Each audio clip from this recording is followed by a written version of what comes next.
Fazil, we are live. Okay. So hello all. Good evening. I'm Fasil, and I'm a sophomore in IITM, and I'll be the host for this event. So let me begin by welcoming you all on behalf of IITMA for the fifth session of Guru Talks. And for this session, we have our Professor John Augustine from Computer Science Department, and he'll be talking on the topic of Byzantine Agreement, a tale of war, wealth, and deceit. Okay, so now talking about Prof. John Augustine, he's a faculty member in the Computer Science and Engineering Department at IIT Madras, and he enjoys designing randomized algorithms and analyzing them. He focuses primarily on algorithms for distributed environments, often emphasizing security issues in the form of adversarial or Byzantine fault tolerance. He is also a founding member of the group Cryptography, Cybersecurity, and Distributed Trust. And and in this session, he will be talking about Byzantine Agreement, a tale of war, wealth, and deceit. And now I'll be handing over this session to the prof. And before that, what I want to say is that if you guys have any questions, then you can put them in the live chat of YouTube. So over to you, sir. Thank you, Fazil. Let me see if I can. Is my screen shared? Okay. No, sir, it's not shared yet. Okay, I think I need to do that. Yeah, it's okay now. Now is it shared? Yeah, no, it's shared. Okay, good. Let me know if there's any issues with screen sharing or my audio or anything like that. Yeah, sure, sir. Okay, so thank you first of all for the opportunity to give this talk. This is quite an exciting topic, and it really has a very nice, rich history. I'll talk a little bit about it. So today's talk is going to be on Byzantine Agreement, and my focus is going to be conceptual. I'm going to try and bring out interesting ideas here in this whole context of Byzantine Agreement. So it's not going to focus on the latest, greatest research result, because over 40 years, there have been some very stellar ideas, simple, elementary ideas that just changed the way we think about this problem. So I'm going to be focusing on the ideas that way. And I welcome any questions along the way. Please feel free to ask, and I will be happy to address them right then and there. Or you can hold off if you're comfortable. You can hold off and ask the questions at the end as well. Either way is fine with me. So let me start off by a story of war and deceit. This is not a story that I made up. It is a story that actually was used by the original proponents of the Byzantine Agreement problem to sort of illustrate the issues involved. Okay, so it was originally proposed by Leslie Lamport, Marshall Pease, and Shostak. I couldn't find a picture of Pease, but on the left you have Leslie Lamport, on the right you have Shostak. Of course, Leslie Lamport, for this and a variety of other contributions, has gone on to win the Turing Award. So this is a pretty fundamental contribution from a Turing Award winner. And here's how the way they explain the story. So this is called the Byzantine generals problem. Interesting thing is they had a couple of papers, one in 1980 and a follow-up in 1982. And I read somewhere that along the way, after the first paper, but before the second paper, Lamport felt the need to realize the importance of the problem and worried that it may not get the right amount of attention. And keeping in mind that stories help us to convey interesting ideas better, he actually invented the story to sort of illustrate this problem. Okay, so that's the sort of behind the scenes. Stories help us all understand and appreciate concepts. So here's the story. There is a city that is under attack. The Byzantine army is trying to capture the city.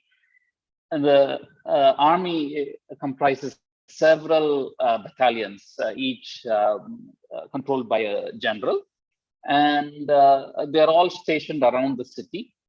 They're not right next to each other, so communicating is not easy. They have to send messengers. So each general will have to communicate with the other general through messengers.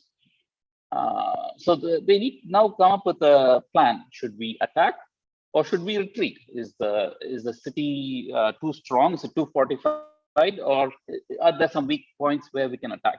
This is the sort of decision making, sort of combined, collaborative decision making that they need to do. And so basically, this is it. This is the agreement problem. Okay, should we all attack? And the important thing is the generals must all simultaneously attack or all simultaneously retreat. Now, if some of them attack and some of them retreat, what's going to happen is they're not going to have the power of the full army. So those who attack are going to be hurt badly. They're probably going to be overcome. On the other hand, if you should be attacking but fully retreat, that's also a loss. So a good decision is required. And this seems like a relatively easy problem. I mean, you just come to a reasonable decision, right? And then make sure that everybody agrees on that. But the problem, there is one serious problem. This is the story of not just war, but there is deceit in this war, right? And what is that deceit? Some of the generals are traitors. They are not actually, they're not rooting for the Byzantine army. They are traitors. They are going to do things that are going to hurt the decision. They're going to do things that will make the agreement fail. So that some of the generals attack, some of them retreat, and cause havoc in the camps of the Byzantine army. So this is the setting in which the problem was first introduced, and now the question is, how do these generals come up with a decision of either to attack or to retreat? Okay. Now we need to figure out a way to formally study this. I've described a simple setting. It's nice. There's war, there's deceit. We've introduced that. Later we'll talk about wealth, but that's for later. But for now, I mean, we do want to have academic rigor in this as well. So let's try to formalize this. So what I'm going to do is I'm going to use the language of distributed networks, to computer networks, if you will, in order to sort of formalize this. Okay. So, and you can sort of see that networks are all around us. You have communication networks, you have information networks, you have social networks, biological networks, and all of them have sort of some common features. One is, like, if you want to deconstruct a network, at the core there are two key things. One is you have sort of decision makers, what we call nodes of the network, and then these nodes have to communicate with each other. Those are the communication links, and those are what we call the edges. So typically, for the more mathematically inclined, we would use graphs to represent networks. The nodes being the vertices of the graph, and the edges, of course, being the edges. In a network of this form, and you can see various examples how these notion of nodes and edges interplay with each other. An important aspect of this is that there's the nodes perform local actions. They communicate with each other. They perform some local computations in a network. So if you take, for example, in a social network, each individual human being makes their own decisions. They talk to their friends. If there's an interesting piece of information they hear about, some news or something like that, they may communicate with that with their friends. And so all of these are local actions, local activities that happen in the network. But out of that, some global phenomena emerges. And for example, in the social network, we may be concerned about how rumors spread in the network. Okay? And that's local phenomena, each person individually telling their friends about something. And out of that, you get some global phenomena. Okay, so, and you can think of or any other form of network, you see this sort of local decisions having an impact on the global setting.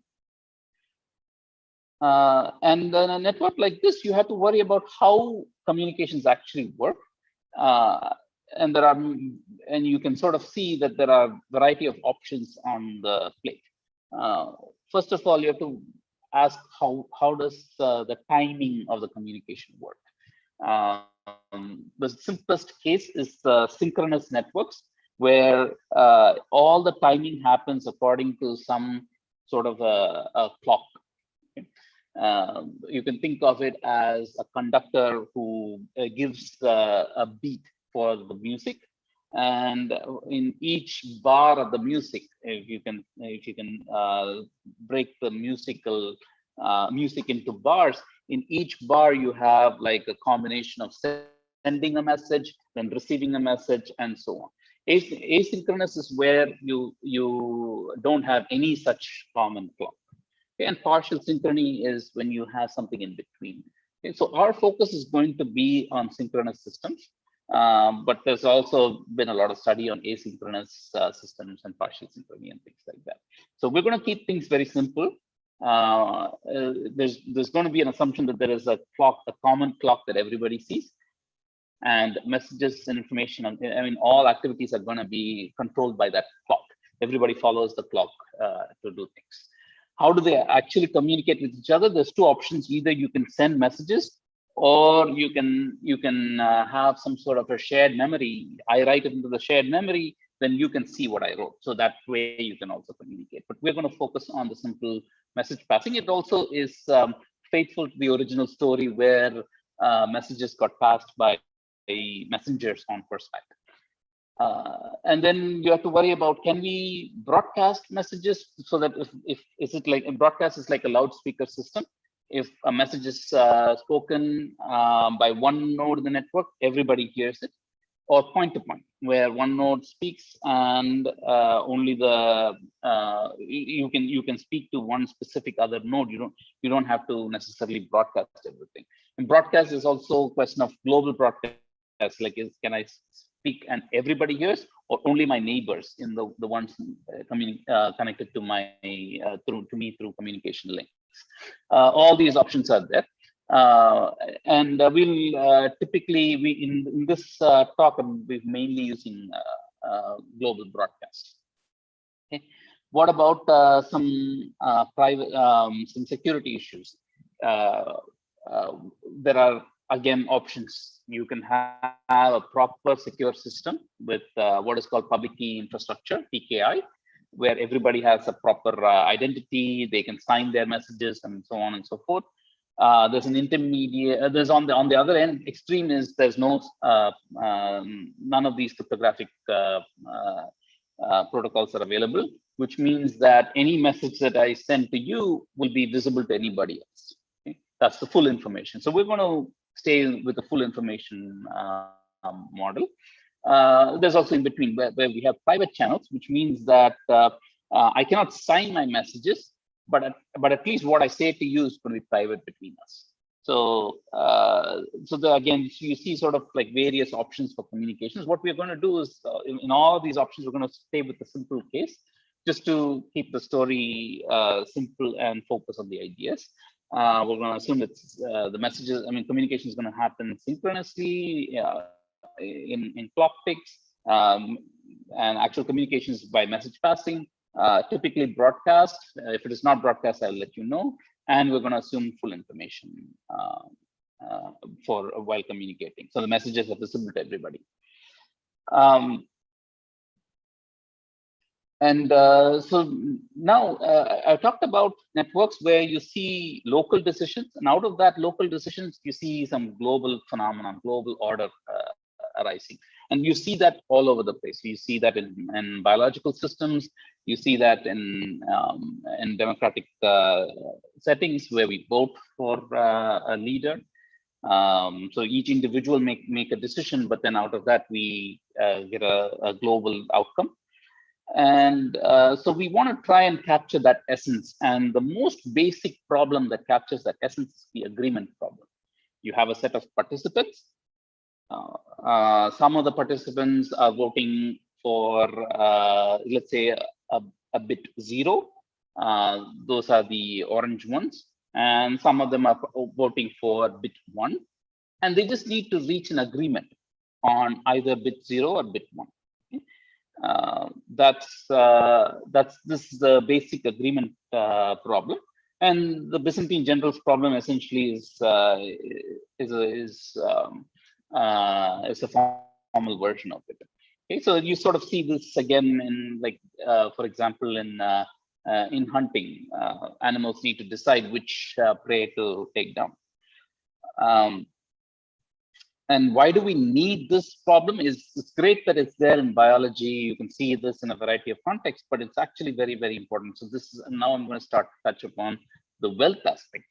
If you look at the banking system, it's not, most of the banking systems that we have, they're not centralized systems. They are, I mean, when the scale becomes large, it becomes a distributed environment where data, all our banking information is stored not in one location, but in multiple locations, and they are replicated across multiple machines. And you want your data to be safe and all that, but you also want consistency across the replicated data. And in these sort of scenarios, you want to make sure that every time there is a change in the database, there's a proper agreement across the replicated devices, across the multiple machines, to ensure that there is consistency in the data. Okay, so this is a very crucial situation, and the problem is significantly more challenging when it's not just one organization that is dealing with these data. It's not like it's challenging enough. It's just one large bank that is dealing with this problem. But in reality, in today's context, we're going to be talking about cryptocurrencies where there is no central authority, there is no one bank, and then the problem becomes even more interesting. And so in all these contexts, agreement is used in real world applications. And there are, in fact, Paxos is a protocol developed by Leslie Lamport, and similar such protocols. There's Byzantine fault tolerant, practical Byzantine fault tolerance is another protocol that is very used widely. So these are all, this is the context. So in this networking, distributed networks context, I'm going to frame this problem. Okay? Back to the Byzantine generals problem, but I'm going to frame it a little bit more carefully. So you have n generals, or in the networks context, you would call them nodes or parties. Okay, we're going to call them, we're going to denote them P1, P2, and so on up to Pn. And an unknown set of them. There are, we don't know who the traitors are, but some T of those generals are bad. They are the bad guys. They are whatever algorithm you design, whatever protocol you design, those guys are not required to follow it. They will do things to sort of foil the algorithm that we are designing. Okay, and we're going to assume that the network is a complete network, so anyone can talk to anybody. Okay, and now each general individually proposes to either attack or retreat. Okay, so each one, both good and bad, but what matters is, of course, what the good guys say. So each one of them, they have some knowledge of this system, and they want to either, each one of them is proposing to either attack or retreat. Okay? And this is the initial input conditions. From this, you need to reach a state of agreement. And what does that require? There are 3 requirements.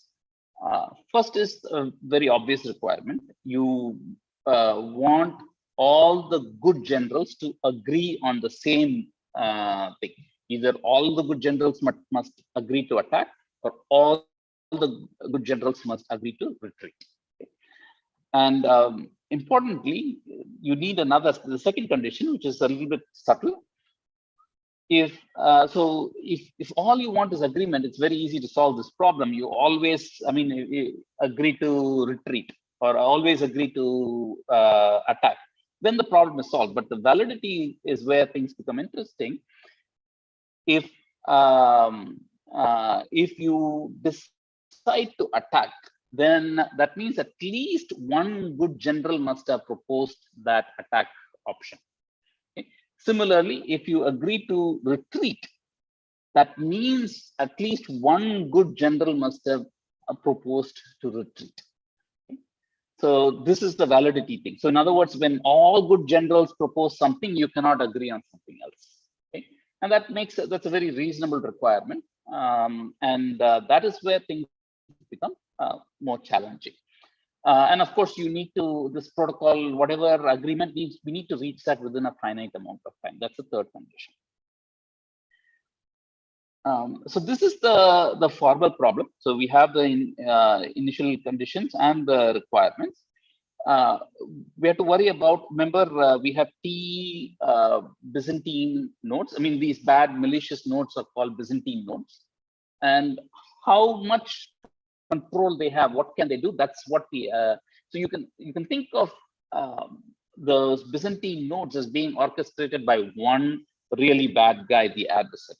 Okay, so all their behavior, we can assume that they're all colluding with each other, they're all talking to each other. So essentially, you can think of them, or if some 10% of the parties are bad, all those 10% are essentially controlled by one adversary.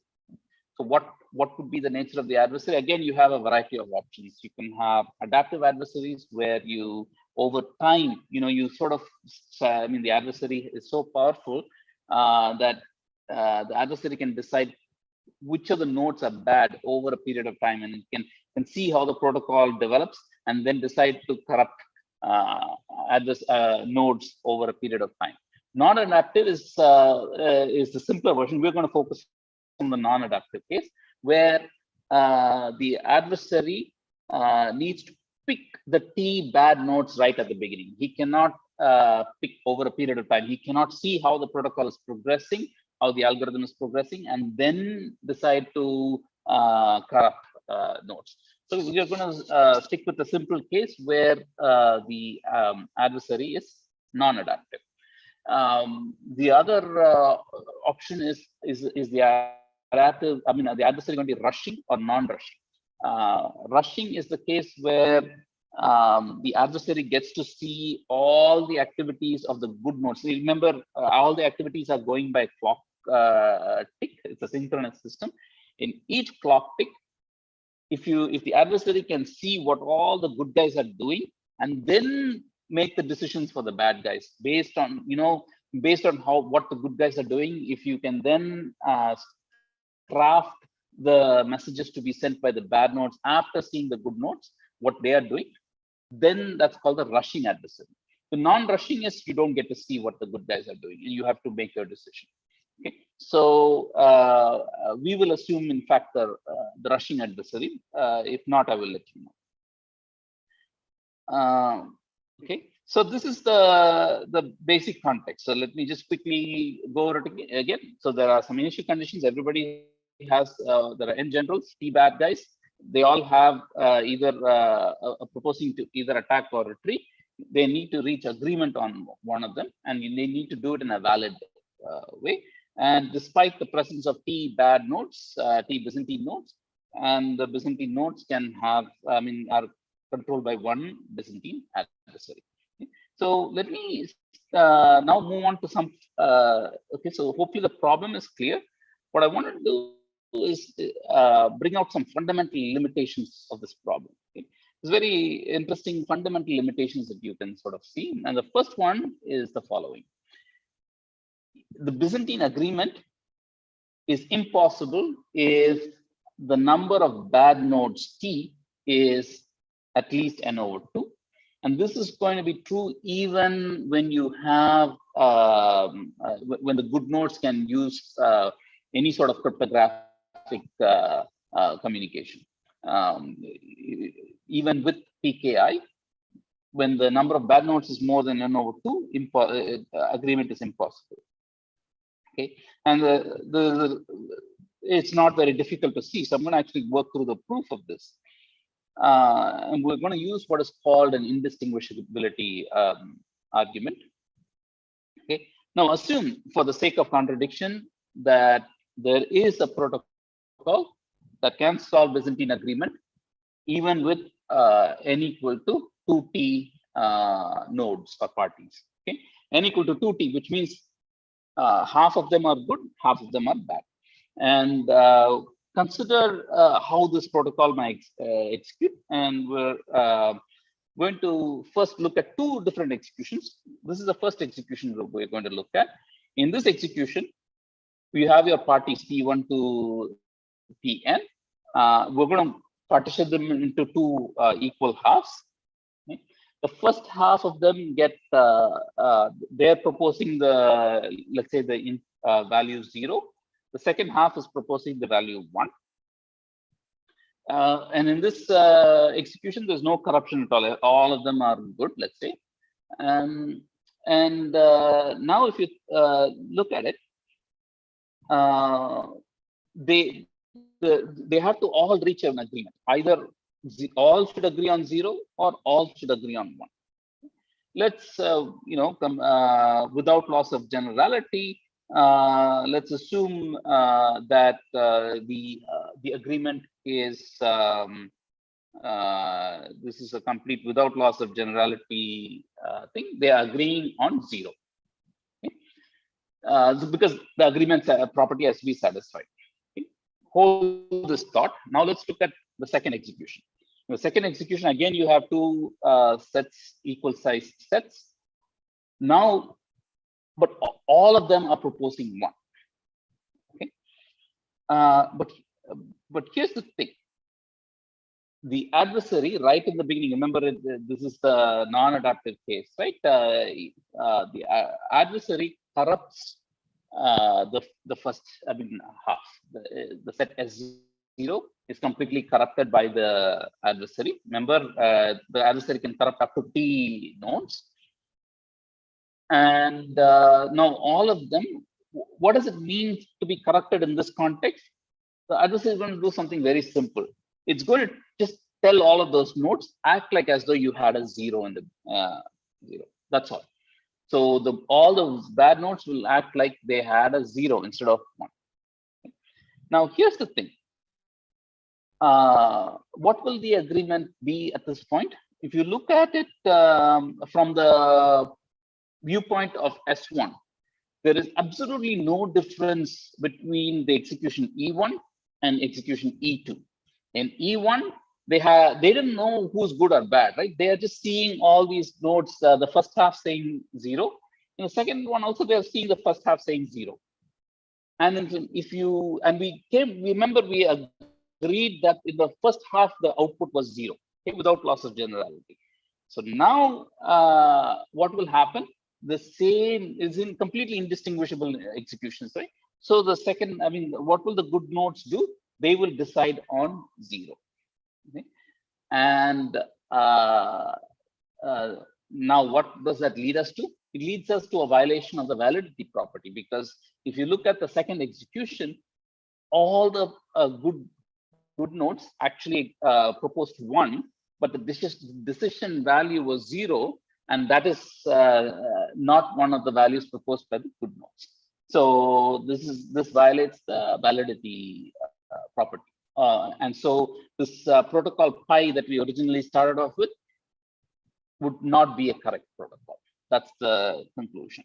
So this basically is the proof that as long as you have half the nodes corrupted, there is no way we are going to be able to reach agreement. Okay, so that's under the much stronger assumption that there is the good nodes have PKI, public key infrastructure. Let's ask ourselves what happens if there is no cryptography at hand. Okay, there's no one knows. All the nodes are just going by an identity, the P1 to Pn. They're not going to use any cryptography to communicate. Okay. They cannot sign messages. They cannot do anything like that. So in this case, agreement is, again, you have a fundamental limit, but it's a little bit better than the case with cryptography. Here, agreement is not, I mean worse actually. Agreement is not possible if at least 1/3 of the nodes are bad. At least when you had cryptography, you could tolerate close to a half. Here, you cannot even you cannot tolerate a third. You have to have fewer than a third nodes being bad. Let's again look at the idea behind this. I'm not going to give the formal proof for this, but the idea is not very difficult to see. So now let's assume that again we're going to use indistinguishability. We're going to assume a simple case where n is 3 and p is 1. So this is the case where out of the 3 nodes, one of them is bad. Okay? There are 3 nodes in the system, one of them is bad. And this automatically, I mean, if you can solve, I mean, if you can prove that even agreement is impossible in this setting, it's automatically extends to larger values of n. Okay? So we're going to focus on that. Again, for the sake of contradiction, we're going to assume that there exists a Byzantine agreement protocol pi. Okay? We're going to look, for this case, we're going to look at 3 different executions. The first 2, I'll first explain. They are symmetric executions. In E1, you have, remember, you have 3 parties, P1, P2, and P3. P1 and P2 are proposing 1. P3 is the bad guy, and he's going to act like he's proposing 0. Okay? By the validity property, if pi was indeed a correct protocol, the output, the agreed output should be 1. Okay? That's easy to see. Similarly, under E2, in the execution 2, if P1 and P3 are the good nodes, P2 is the bad node, and P1 and P3 are proposing zeros.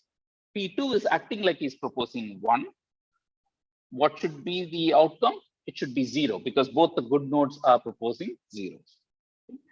So now comes the interesting twist. What about E3? E3 is where P2 and P3 are good nodes. They're both, P2 is proposing 1. P3 is proposing 0. Now P1 is the bad node. What is his strategy? He's going to have 2 different strategies. To P2, he's going to act like he's got a 1. To P1, I mean P3, he's going to act like he's got a 0. Okay. So now, look in execution 3. If you look at execution 3 and focus on P2, his situation is going to be indistinguishable from P2 in execution 1. He has got a 1. P1 is claiming 1. P3 is claiming 0. Okay. Similarly, P3, his experience is going to be indistinguishable from his experience in E2. Okay. So what is going to happen is they both are going to agree on different things, because P2 has a view that is exactly the same as, I mean, the same as that of as execution 1, where the conclusion was 1. P3 will similarly reach a conclusion of 0. So what will happen is in the execution E3, they will be outputting different values. So that will be a violation of the agreement property. Okay, so this is the idea. There is some this is not a proof. There are some subtleties here that I'm glossing over. An interesting exercise, if you are interested in this sort of thing, an interesting exercise is what if I mean, so if you see this agreement is not possible here only because you cannot use cryptography. But if the nodes can actually sign their messages, then you can actually reach agreement even in this sort of three parties case. So that's a nice sort of homework assignment for those who are interested in homeworks. So, but this is the general approach towards proving impossibilities in these problems. Essentially, using setting things up so that nodes have end up having indistinguishable views that lead to different conclusions. That should lead to different conclusions, but they cannot, because if it's indistinguishable, they will have to always agree on this. I mean, reach the same conclusion. So that's the this is essentially the conclusion, that it's impossible to solve if the number of bad nodes is at least a third. But here's the interesting thing: if it is anything fewer than a third, as long as t is less than n over 3, you do have a solution. And in fact, the solution was given back in 1982 itself. So you may wonder what this, why this whole, why are we still studying this problem? The problem is that the solution provided by Lamport, Pease, and Shostak is very, very bad. It uses an exponentially large number of messages. It takes time proportional to t, which is very, very slow. Basically, it uses a very brute force-like approach to solving the problem. And of course, over time, these solutions have been improved significantly. Okay, so here's the question. So now, instead of thinking about limitations, let's think about solutions to the problem. One may ask, okay, so why not just count and agree on the majority? Okay, so there are some nodes proposing zeros, some nodes proposing ones. Just count the number of ones and zeros and use the majority. I just want to bring out the intuition as to why that will not work. So again, take a simple setting where there are 3 nodes, A, B, and C. Okay, A and B are proposing ones, C is proposing 0. So now you count the majority, and the decision will be on 1, because that's the majority value. Why will this be a problem? That won't be a problem under this scenario when all of them are good, but if one of them becomes bad, in particular if B is bad, then what can happen is this B can claim that he has a 1 to A and claim that he has a 0 to C. So A will see a majority of ones, C will see a majority of zeros. So there will be disagreement amongst them, and so majority will not work. Okay, so in general, that's just a 3-node setting.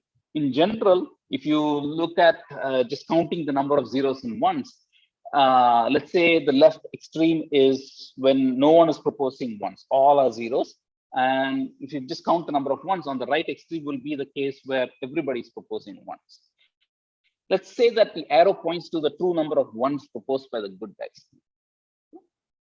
What can happen is now the bad guys can be deceptive. Remember, there's deceit fundamentally in this problem, right? That's what makes the problem challenging. The bad guys can propose ones to some people, zeros to others.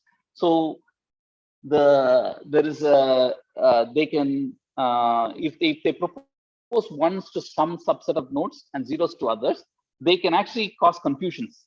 So now if you look at the number of perceived ones, that will not be one specific number, it will be a range of numbers. Some nodes will perceive a lot more number of ones, and some nodes will perceive a lot fewer number of ones. Just by allowing everybody to communicate, the bad guys can just feed in a lot of wrong information. Okay? So but one thing is the range of that the deception is limited. If there are t bad nodes, they can only have t bad. Range of deception, if you will, is limited to t nodes. Okay, so that's something that we take advantage of. But there is still that problem that they have this sort of this power to deceive the other nodes, the good nodes. And remember, most importantly, it's not just deceiving, it's deceiving people differently. You may hear a certain number of ones, and I may hear a certain number of ones, and we may not know, and that number that you hear and I hear might be different. Okay, so that's where the problem will be. Now, how do we overcome this? We use randomization. It's one of the most powerful tools that we use to solve problems in Byzantine agreement. Okay, so how do we use randomization? What is randomization basically? It's basically means that now the nodes have the power to toss coins. They can toss coins, and we assume that it's a fair coin. It can be heads or tails with equal likelihood. So good nodes, what they will do is when they need to make important decisions, they will toss a coin, and based on the outcome, they will make their choices. Okay? And importantly, we assume that the Byzantine nodes cannot control those random choices. If they can control it, then we have lost the game. But we're going to use the power of randomness to solve problems here. Okay. So here's one approach that that people have taken. Each node starts with again input value that's either 0 or 1, right? And that's the classical agreement input conditions, initial conditions. Here's what you do: you don't get everybody's you don't collect information from all the nodes. You don't count the number of ones, basically. Instead, you repeat this process a few times. What you do is inside the loop, what you do is the following. Each node picks just 2 random nodes. Now you don't pick nodes in some deterministic fashion. Out of the n-1 other nodes, some of them are bad, some of them are good. What you do is you pick 2 random nodes. Okay? And from those random nodes, you get their value. So you have your own vote. You have the vote from 2 of the randomly chosen nodes. So you have 3 votes. Out of the 3 votes, you take the majority. Okay? So if out of those 3 votes that you collect, 1 from yourself and 2 from chosen randomly, you pick the majority and you change your vote accordingly. Okay? And then you keep repeating this. And what is nice is eventually this protocol will converge to an agreement value, and has all the nice properties. There are some drawbacks, of course. We'll talk about that. So what can we say about this protocol? It's a very simple protocol, just sampling this sampling majority algorithm. The limitation is it can only allow, it will only work as long as the number of Byzantine nodes is at most square root of n. And that is convenient for some applications, but it's not good enough for a large array of applications. Usually we need algorithms that are robust to a much higher number of bad nodes. Okay. But the nice thing is this is a very fast algorithm. It only takes order log n rounds, and also has low message complexity. It's a very simple algorithm, easy to understand what is going on. Intuitively, also the proof idea why it works is also easy to sort of understand.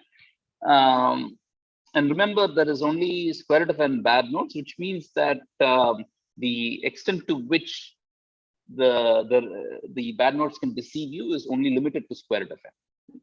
So if there is imbalance in the system, in general, if the number of ones is more, what will happen is a lot of the random choices that nodes make will be on good nodes that have ones in them, and that will what will happen is that will quickly drift. That will mean that one will get reinforced, and the drift will be towards reaching all ones. And the same symmetric thing happens on the other side as well, when the number of ones is very small and the number of zeros is very large in the system. The bad situation is really when in this middle region, like n over 2 plus or minus epsilon square root of n. Okay? What happens here? This is the bad zone, because if you are in the bad zone, the bad guy can play tricks and make you get confused. Okay? The interesting thing that helps us out in this context is the following. So if you think of this bad zone that you're in, where the number of ones and zeros are roughly same as each other, the randomness is going to create some imbalance automatically. It's just if you just count the number of ones and zero, I mean, like if you just count the number of nodes that will at the end of one iteration will choose ones versus zeros, and you plot that, it's gonna follow what looks like a normal distribution, and normal distributions have a variance, and just that variance is going to kick you out of the bad zone. Okay? And that's the key idea. So that with some probability you get kicked out of the bad zone, and once you get kicked out of the bad zone, the drift will take you towards the zeros or the ones. Okay, so that's that algorithm, but it has this drawback, of course, right? So how the question is this: you want to be able to tolerate a lot more bad nodes. In particular, you want to tolerate a certain percentage of nodes being bad. Like you want some 10% of the nodes or 20% of the nodes being bad. So I mean, previously we only allowed the square root of n nodes being bad in this sampling majority algorithm. Okay. So in this case, we still have to use randomization, but we have to be a little bit more careful about how we use it. So here, what we do is we use one approach to do it. We pick two. I mean, in this spectrum of all zeros to all ones, you predefine two thresholds, T1 and T2, and keep them sufficiently apart. Let's say T1 is 1/3, T2 is 2/3. Okay, along the way. Okay, so two different thresholds, and inside the loop, what you do is the following: you count the number of ones. Okay, and here I'm going to do something. I'm going to not just use randomization. I'm going to use something called global randomization. I'm going to assume for the moment, and I'll talk briefly about how to overcome that. I'm going to assume that there is a global coin, and if you toss that global coin, everybody gets to see a random bit and the same random bit. Basically, this global coin, if you toss it, everybody sees the same heads or the same tails. Okay, so use the global coin to choose between T1 and T2. Okay, in the first step inside the loop, everybody counts the number of ones, right? At that point, you don't know which threshold is being chosen. Okay? So the bad nodes also don't know which threshold will be chosen. After all the counting happens, then you decide whether to use T1 or T2. Okay? And whichever threshold you choose, you use that threshold to see. Okay, so you use that threshold in step 3 inside the loop. You vote for 1 if the count exceeds that chosen threshold. Otherwise, 0. Okay? So, and now you repeat this until you drift entirely towards all ones or entirely towards all zeros. Okay? This is the idea. Why does this work? It works because if there are two thresholds, both thresholds have a bad range. I mean, what I've shown is the bad range, which means that if the number of ones actually falls in the bad range, then the adversary can create a range of perceptions on ones and zeros on the number of ones that spans either side of T1. So in this case, the adversary is trying to foil threshold T1. Let's say the count is on the number of ones is at that arrow mark. Then the bad guys can add some ones to some nodes, not add ones to some nodes. So some nodes are going to see, some good nodes are going to see more than T1 number of ones, fewer than T, and some are going to see fewer than T1 number of ones. Okay, so there's going to be confusion. But remember, this confusion is only going to be useful to the adversary if T1 is the threshold that is being chosen. If T2 is the threshold that is being chosen, the entire range of perceptions is completely to the left. And so then all the good nodes are going to see going to count the number of ones they counted is going to be less than T2, and so then the drift will be, like all the good nodes would start voting for 0, and quickly the drift will be towards 0, and you'll be done. Okay, so even one success where the adversary tries to foil one threshold, but the randomness chose the other threshold is enough for you to solve this problem. Okay, so that's the idea. The key is how do you, get this global coin? And the idea, some things to notice, it doesn't have to be a perfect coin here. You just need to know that eventually the adversary will misunderstand which threshold is being chosen. It will try to foil one thing, but the other one is not foiled, and you end up choosing that unfoiled threshold. Okay, so one way to do it is to sort of elect a leader. If you elect a bad leader, of course, all bets are off. But if you end up successfully electing a good leader, then you will be able to get a good global coin, because that everybody listens to that node, and that node gives you the coin, the coin. So that's one way to get a global coin. Okay, how are we doing on time? Okay, so let me try to wind up. So not cover too much. Let me see if I can quickly talk a little bit about leader election. And I hope it's okay if I go exceed the time by a few minutes, but hopefully the story will get completed soon. Okay. So remember, we talked about leader election. It's important to, this leader election allows us to, if you can elect a leader, you can follow the leader's choice of the global coin. Okay. So what about, so how does this leader election work? I'm going to go to the idea quickly.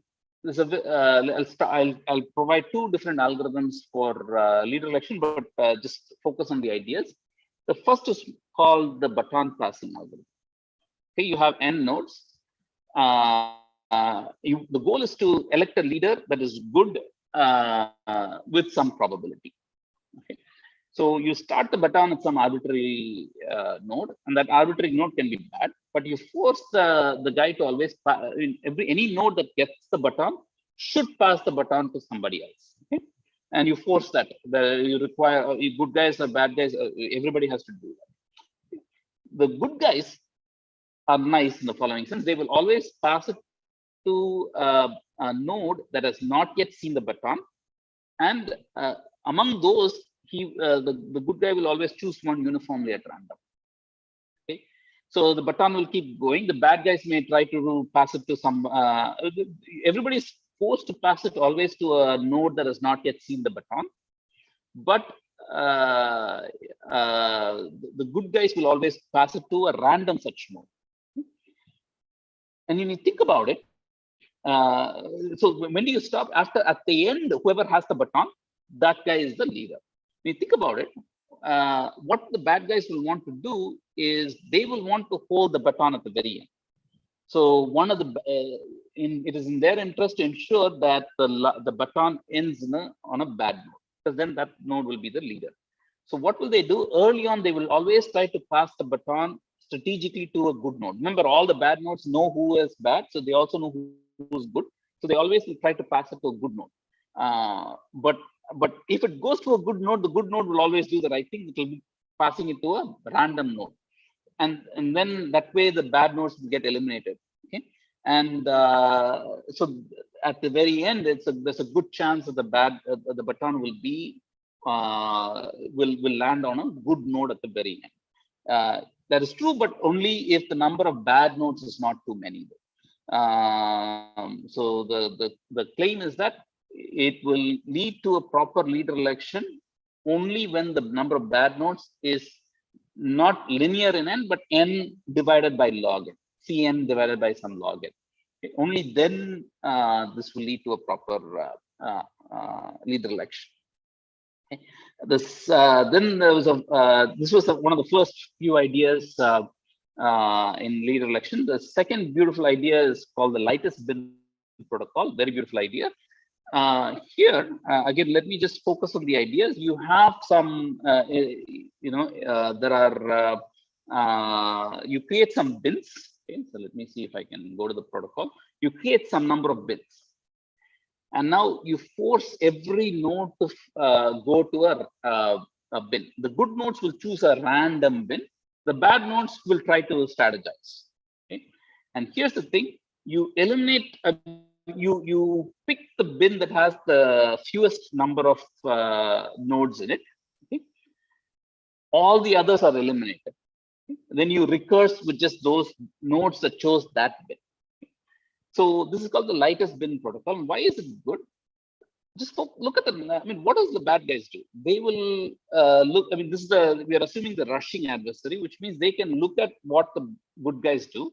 They choose all the bins, and then they pick the lightest bin, and now they try to put themselves into the lightest bin. But if too many bad guys go into the lightest bin, that won't be the lightest bin anymore. Okay, so the bad guys therefore are forced to only put a few bad nodes into the lightest bin. Okay? And that way, the bad nodes run out of options, and what you're left with is only good nodes. And then you may be left with a situation where you have few nodes to choose, and from which you need to choose from, and you do a lightest bin, but using only 2 bins and so on. Okay, so this but the overall idea is very, very simple and very elegant idea. And you can elect a good leader with constant probability and do it very, very fast. It's an excellent algorithm. Of course, it has its drawbacks in the sense that you need to have the communication power to ensure we know which bin each node is choosing.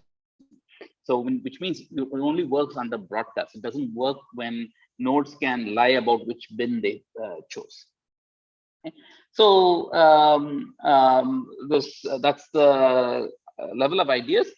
I want to briefly talk about what I want to skip to the wealth aspect.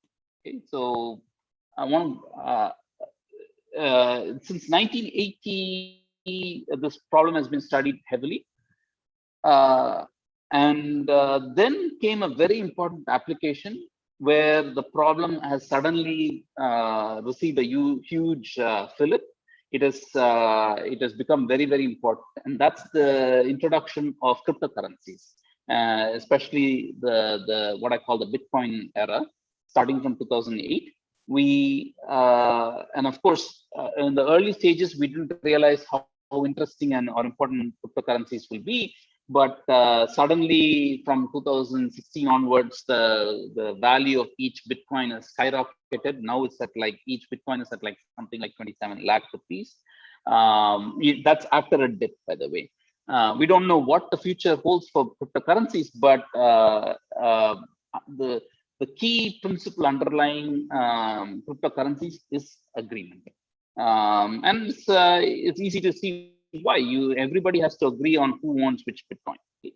And how does this work? I want to briefly touch upon it. I'm out of time. Here's the thing: how do transactions happen? Online transactions, if you will, how do they happen? Or how do they normally happen? If I want to send you some money, I will. What I'll do is I will have to go through an intermediary bank. Okay? So the bank will then have to send you the money. So the idea of cryptocurrencies is to eliminate the bank, completely make it decentralized. What that means is you want a ledger, okay, and where all transactions are recorded. And this ledger, one way to visualize the ledger is it's a ledger that is there on the sky. Everybody can see it, okay. And no central authority, but anytime there's a transaction, everybody should consistently see that transaction. Like if I give you some amount of money, that ledger should record that amount consistently. I should be able to verify that I've given it to you. You should be able to verify that you have received it, and so on. And it should be consistent. Everybody should see a consistent set of sequence of transactions. there should not be any sort of malpractice in the transactions. It should be easy to use, no double spending. If I spend a certain amount of money, this is actually one of the hardest problems to solve. And that's the Bitcoin became prominent and famous because it solved the double spending problem. If I have some amount of money in digital form, I can use that. Double spending is when I use that to buy a car from person X and a boat from person Y using the same money. That's double spending, and we should be able to ensure that I don't double spend. And these are all the good things, and also all the transactions should be anonymous and confidential and all that. How do we handle all of this? It's basically a series of blocks of transaction. You can think of it as pages in a ledger. Okay, each block is just a page in the ledger. Records several transactions, but you have to record it in some very careful way so that no one can lie about the transactions later. Okay, the crucial thing is this: all this happens in a completely distributed, decentralized setting. There are transactions that people want to make. They distribute this transaction to everybody. People create these blocks. The question is then who gets to add the next block? Who gets to attach the next page in the ledger? Okay, that decision is where consensus or agreement comes into the picture. And the way it works is everybody, and everybody solves some interesting hard, puzzle. And the winner of that, the one who solves the puzzle first gets to add the page in the ledger. You may ask, why would I even do all that? It's because you get paid every time you add a page in the ledger, some amount of commission you get. Okay, so that's what keeps the Bitcoin system working. Okay, so I'm going to skip details, but essentially, this is the Bitcoin system isn't perfect. There are you need to be careful about inconsistent transactions. Of course, you can just if a particular somebody is trying to add a page or a block with inconsistent transaction, you simply ignore that the whole page. Okay, no one considers that, so that whole block will never get added. Such a block will not get added. Okay. The other thing is you sometimes because it's a completely decentralized setting, two different nodes may add two different pages to the blockchain. Okay, sometimes it's malicious, sometimes it's inadvertent, because one guy in the US might have added a page while you might have also added a page here in India, and now you have to figure out whose page should actually be added. Then the way to resolve this is everybody just mines on what is called the longest chain. So if there's a fork, you start to extend the longest chain in the fork. Okay? Eventually, one will lose and the other will win, and so that's how things get resolved. And this is one of the reasons why, if you're interested if you use Bitcoin, you're always supposed to wait for some amount of time before you trust that the transactions happen. Because if you're on a fork and it so happens that you're on the wrong side of the fork, your transaction might get lost. Okay? So the other change might get longer, and you might lose your transaction. So before someone is buying a car from you, don't give the car until the transaction is solidified, in the sense that it's been a few blocks. It's clearly you are on the longest chain. Then you give the car to them. So that's the this whole idea of like I'm going to skip to the end. Byzantine agreement was interesting. It was great, but Bitcoin makes it much more important to study. Bitcoin and cryptocurrencies and smart contracts, distributed trust applications, all of them are going to rest on various forms of Byzantine agreement. And so that way it is becoming an important thing. There's a lot of inefficiencies. The amount of energy spent by Bitcoin systems is huge and unsustainable. So we need to come up with more efficient solutions. There are already some very efficient solutions, but there's still more work to be done. Scalability is poor.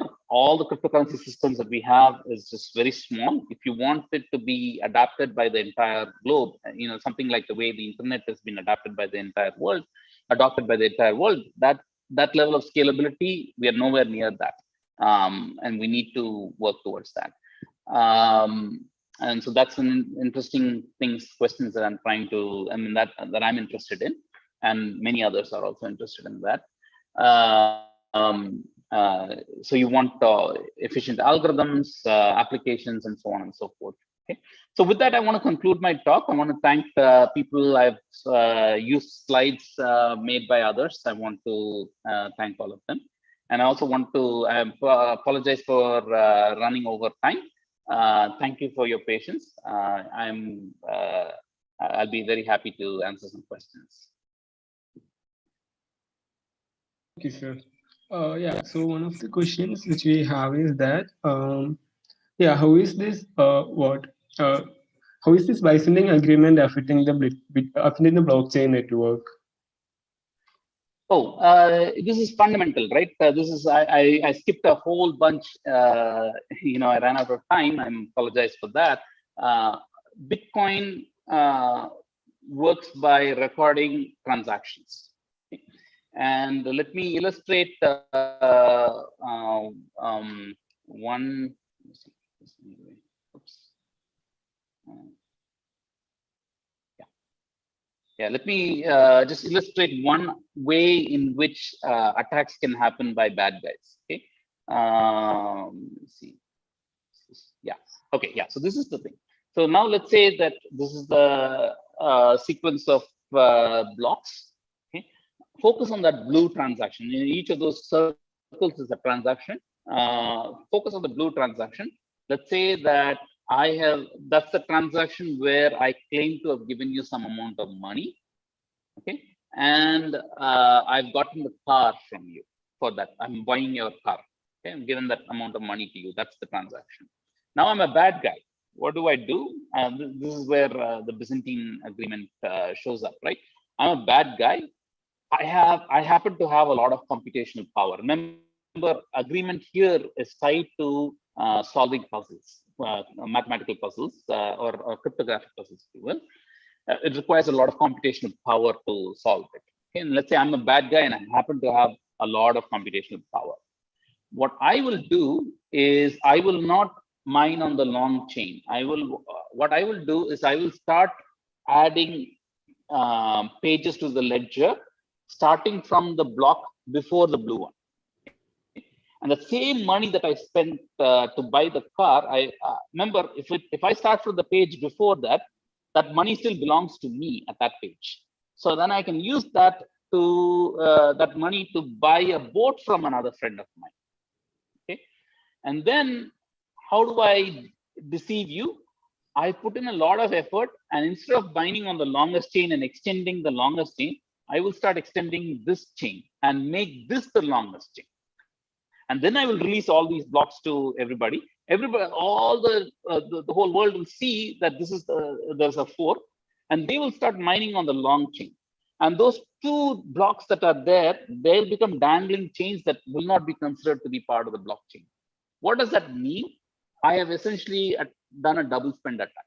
What I have done is I have paid some. I first claimed that I paid some money to you, got your car, and then I attacked the whole system, hacked the whole system, and created another a fork, extended that fork, and so that all the transactions I made with you to get, the transaction I made with you to buy your car is no longer a valid transaction. Everybody will start mining on the long chain, and only the chain matters. All these dangling blocks, they are like essentially not at all part of the blockchain. They are not valid transactions anymore. And so this is one way that you can perform attacks. And if you are the Byzantine adversary and you control more than 50% of the computational power, there's a good chance you can perform this sort of an attack. So this is one way in which the Byzantine agreement problem starts to show, because agreeing on which block is the next in the blockchain is the problem here. And there, if I'm bad, I can put in the wrong block in the blockchain. And so of course, the flavor of the problem is adapted to the context of cryptocurrencies. But when you think about it, at the end of the day, it is all Byzantine agreement. So I hope this illustrates the way Byzantine agreement plays a role in the context of Bitcoin. Did that Okay. help? Yeah, okay, so yeah, that was a nice explanation. And moving to the other question, it says that, I mean, yeah, what all are the various challenges which we are facing for the popularity of this blockchain in this current scenario, and what do you think is the future of this blockchain technology in different industries? Um, okay, so I uh, I have to throw up my hands and say I don't know what the future holds, because the cryptocurrencies space is no longer monopolized by Bitcoin. There is so many other cryptocurrencies, uh, and that is one problem. The other problem is that cryptocurrencies are also often used by unsavory people in the world, drug dealers and whatnot. Uh, so, so there, for that's a problem for mainstream acceptance. Okay, um, and so we don't know what the future of cryptocurrencies is going to be. It's definitely taken a hold, but as you sort of saw the price of cryptocurrencies, Bitcoin fluctuating, we don't know what is going to happen in the future. So I do not want to comment on that. But what I want to say, why am I still interested in it, is not because I mean I own 0 Bitcoins, so zero of any of these cryptocurrencies. Um, but what I can sort of see is that the world will move towards certain applications that rest on blockchain technology. Okay, so for example, if you want to have a public ledger of say land ownership, then blockchain might be a way to go for that. Okay, this is no longer cryptocurrency at all. It's just a public records. I mean, no one can forge these records. These are all very cryptographically signed, and they are produced in a very careful way. And so, everybody has reached an agreement as to what the transactions are, or what, and so this can be useful in for certain things. For land ownership is one, any sort of asset ownership. It could also be used to enforce contracts. They're called smart contracts. So there are these sort of applications where the concept of blockchains, these blocks of transactions being added one after another after some proper agreement is reached, that concept is going to be useful, I think. How useful, how pervasive it's going to be, I do not know. But the nice thing is this: there are so many interesting challenges here that as an academic, I feel like I'm a kid in a candy store. There's so many interesting problems to attack here. I'm coming from a distributed networks algorithms point of view. Underlying all these blockchains is actually a peer-to-peer, what is called a peer-to-peer network. And how do you design peer-to-peer networks efficiently so that it supports these blockchains applications? That is a question that is very interesting to me. Okay? So the way I approach this is, I don't know what the future is, but there are so many interesting problems. As an academic, I'm just so excited. I'm going to try and solve whatever few things that I can solve, and of course, enjoy the solutions made by other very, very smart people. And if it all leads to something good, great. But it's going to be difficult to overcome the established centralized system. So right now, land ownership is maintained by the government, and I don't whether it will be taken over by some blockchain, I do not know. But at least as an academic, I have the freedom to explore them. And when there are some applications where it's actually making a lot of sense, we want to be ready with solutions. Okay? So I know of a colleague of mine who's using blockchains. It's now come in the newspaper and all, I think. So it's public information. Who's now thinking of using blockchains for electronic voting. How to ensure all the security aspects of electronic voting are done, and especially I think they're particularly focusing on absentee voting and things like that. So we don't know how things will develop, but there are so many interesting questions that we'll try to, as academics, we will explore them. And what will happen exactly, I do not know. That is of, in some sense, it's nice not to worry about this, because then I can focus my efforts on interesting problems that are at hand that I can solve. So sorry Yeah, for long-winded answer, probably a not very satisfying answer, but unfortunately, it is what it is.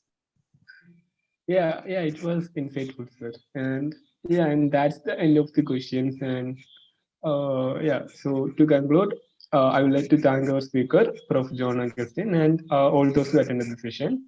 Indeed, this session was full of knowledge and very interesting things. And indeed, I personally was also able to learn a lot of things, and I'm sure that it's the same with others too. Yeah, so Okay. that's the end of this. Thank you, sir.